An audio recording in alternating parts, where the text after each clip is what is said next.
Allí es el principio generador de todas las cosas, que está representado, el agujerito que está en cada parte es como una cuenca de atracción de elementos que encuentra similares en su propia estructura.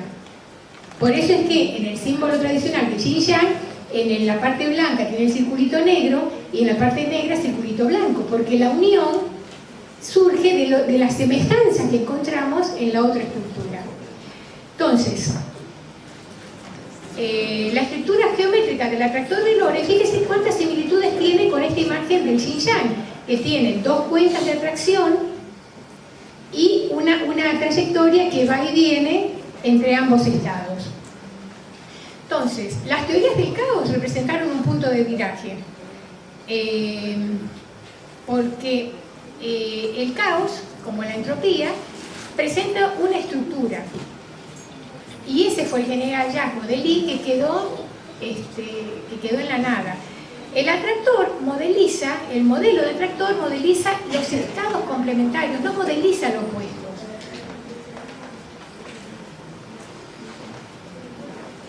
Que la vida y el orden de eje de estable. Y acá viene otra imagen que me encanta, que me parece súper divertida, por la simpleza, ¿no? Porque esta idea de que la vida surge entre complementarios se viene trabajando, hay muchos científicos que están trabajando esto, que no tienen tanta publicidad, lamentablemente.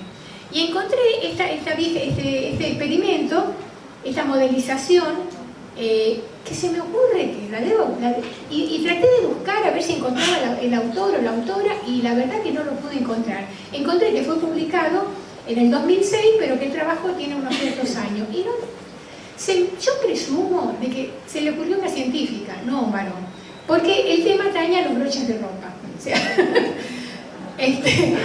se ve que se le ocurrió la idea colgando la ropa, y eso es una tarea típicamente que hacemos todas las mujeres, científicas o no. Entonces, imagino en un experimento que se colocan todos los broches, es decir, para cualquier lado.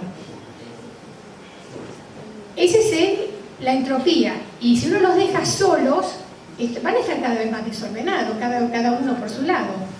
Sin embargo, cuando interviene una fuerza exterior, siempre hay que ingresar al caos desde otro lado, no desde el caos mismo. El caos no se resuelve desde adentro, se resuelve desde afuera.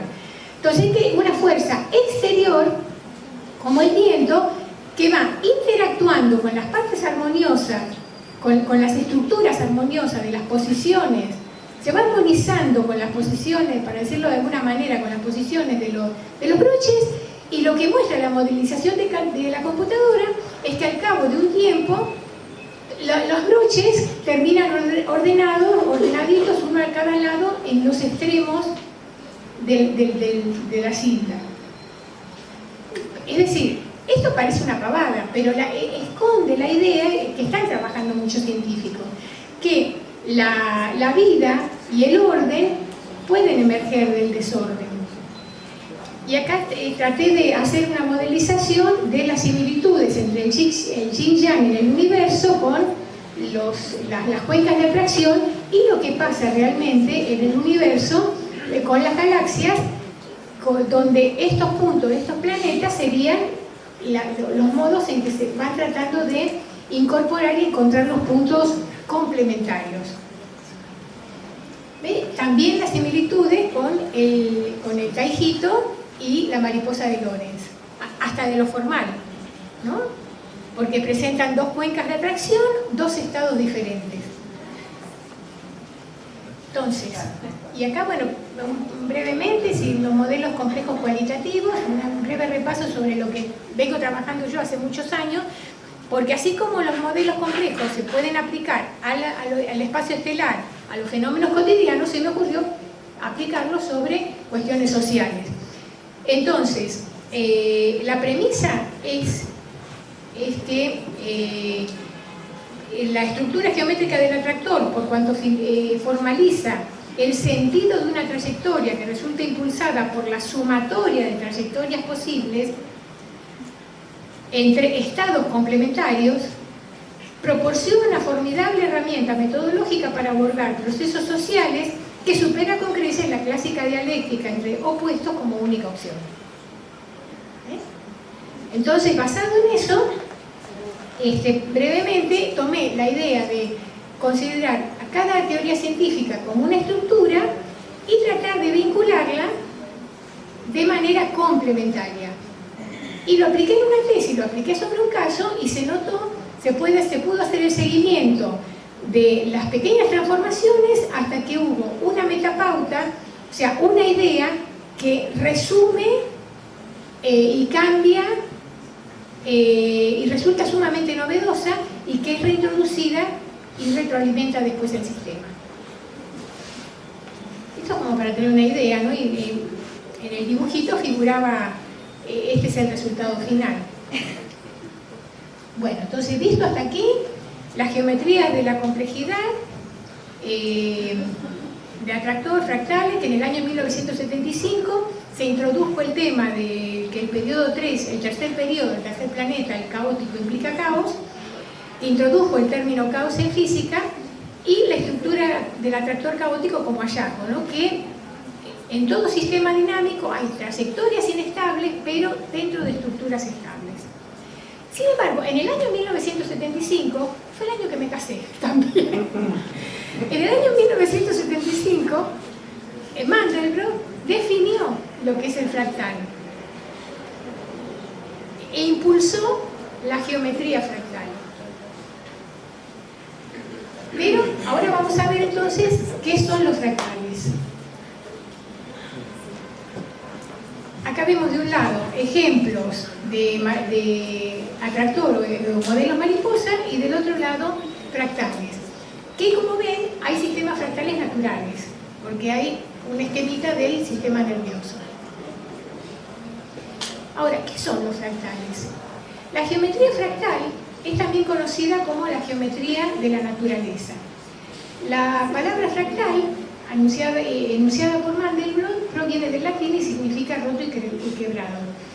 ¿Qué es un fractal? A diferencia, porque hay una confusión tremenda también, se pone todo dentro de la misma bolsa. Para colmo, es decir, ambos son geometrías de la complejidad, ambos fueron definidos en el 75, entonces hay una tendencia a pensar que el fractal es un caos. No, forma parte de la teoría del caos.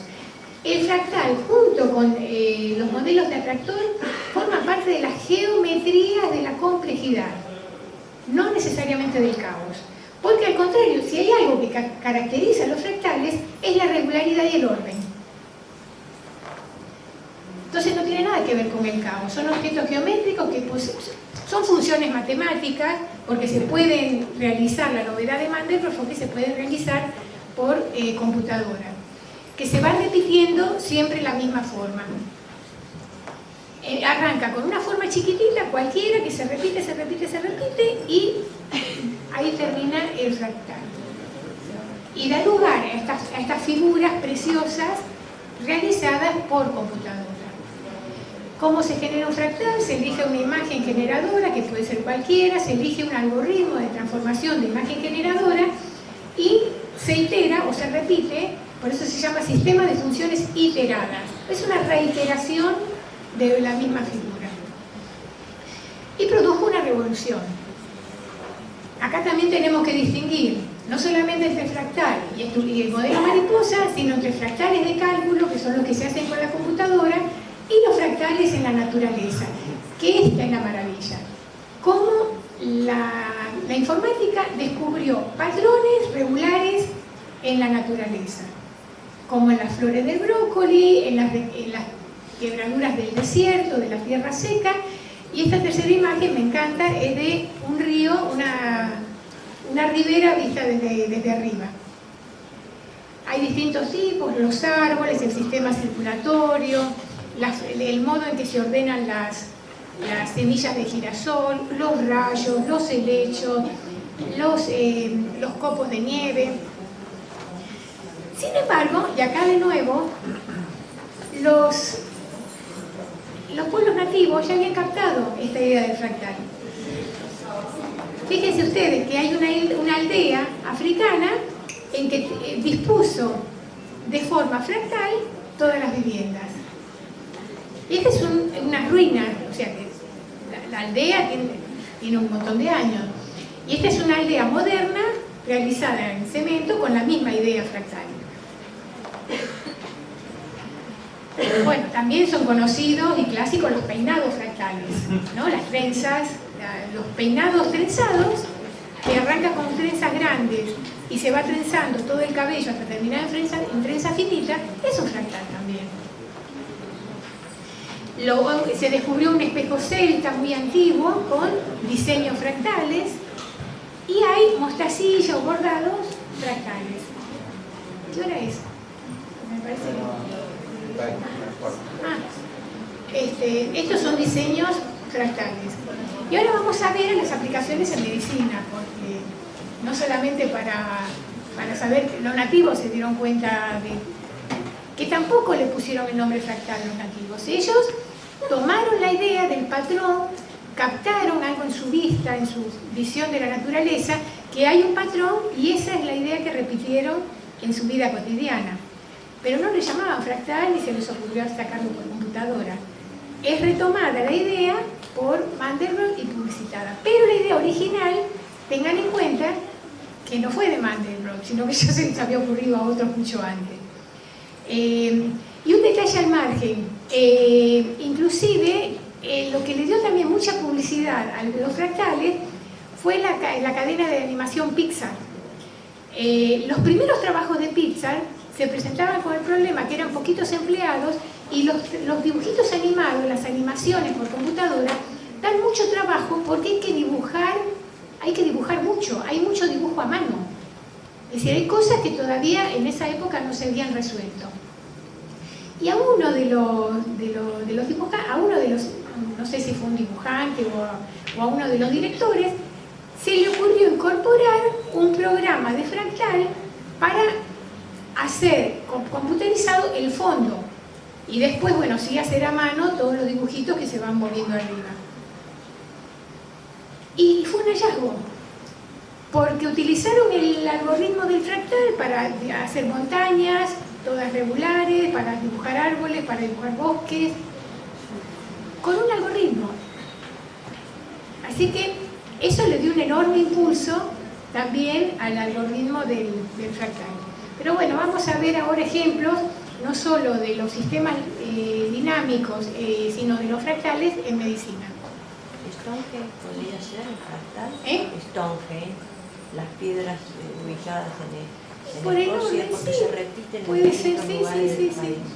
Sí, puede ser, como un enorme fractal, sí. Sí, hay mucha, es decir, la idea de repetición y de repetir el mismo orden, sí, eso es un fractal.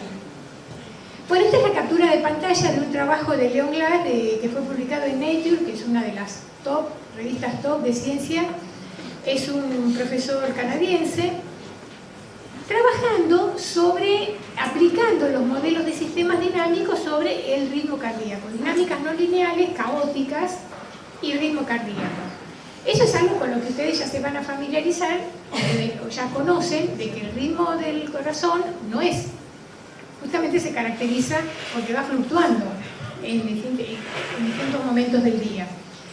Entonces, este profesor se le ocurrió, y fue muy exitoso su modelo, lo sigue desarrollando todavía hoy, para analizar cuáles son, como pregunta ahí en el resumen, cuál es el origen de los ritmos fisiológicos del corazón.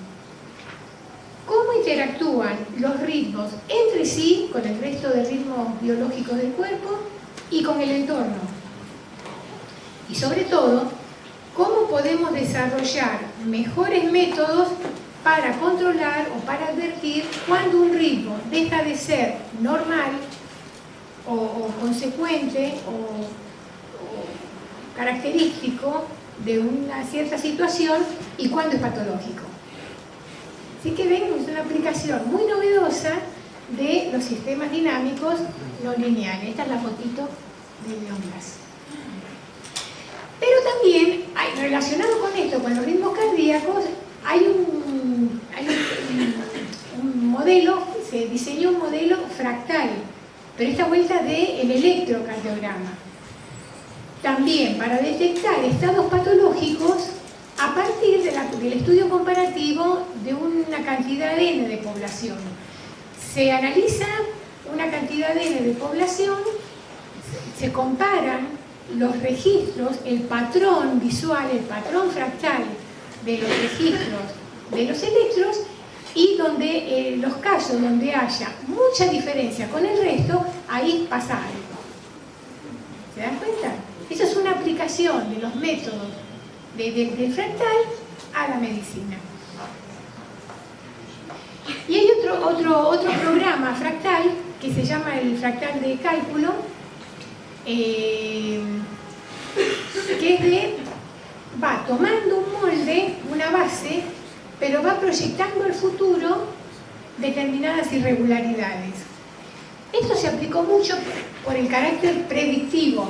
Y fíjense ustedes, vamos a ver cómo se utilizó con bastante éxito para crecimiento urbano, pero también para metástasis, que guardan una progresión similar de crecimiento.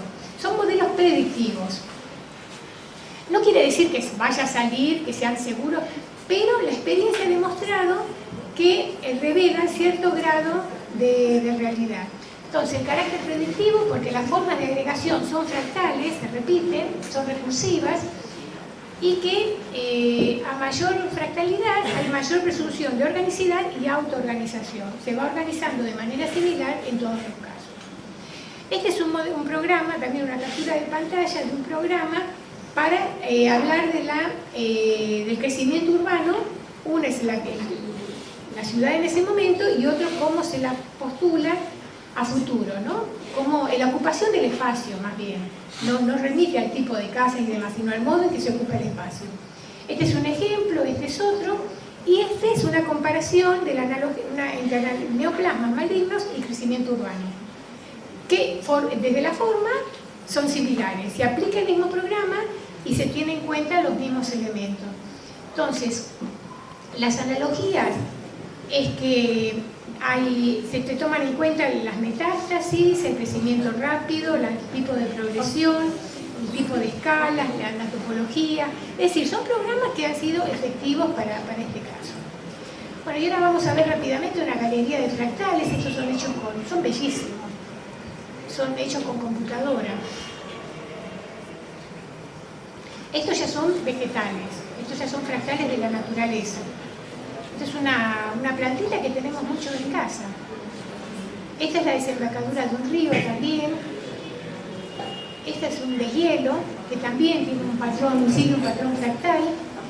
Los árboles. Y el famoso Nautilus, que aparece en todos lados porque fue la primera figura típica de este tipo de ritmo, ¿no? Ya fue un modelo para las variaciones de Fibonacci en el Renacimiento. Bueno, vamos a las conclusiones. La idea que quiero que les quede no es que tenemos que acostumbrarnos a vivir en el caos, que es cómodo, tenemos las teorías del caos, lo que estudian es cómo salir del caos. ¿Cómo salimos de ahí? Que es mucho más desafiante, es mucho más complejo estudiar cómo salimos del caos, cómo salen los planetas, cómo surgen los planetas del agujero negro, cómo surge la vida. No sé si lo vamos a alcanzar a contestar plenamente algún día, pero la búsqueda es apasionante. Esa es una idea fuerza, y la otra es que la vida jamás surge de los opuestos, emerge de los complementarios. Esa es una idea, es decir, buscar entre los opuestos lo que nos complementa con el otro. Hablando de cuestiones sociales, ¿no? La armonía, el crecimiento, viene de focalizar en los complementarios, en los puntos complementarios. Eso es lo que nos enseña la naturaleza, eso es lo que nos enseña el universo. Entonces, tengan en cuenta esto, porque bueno, ese es el mensaje final. Muchas gracias.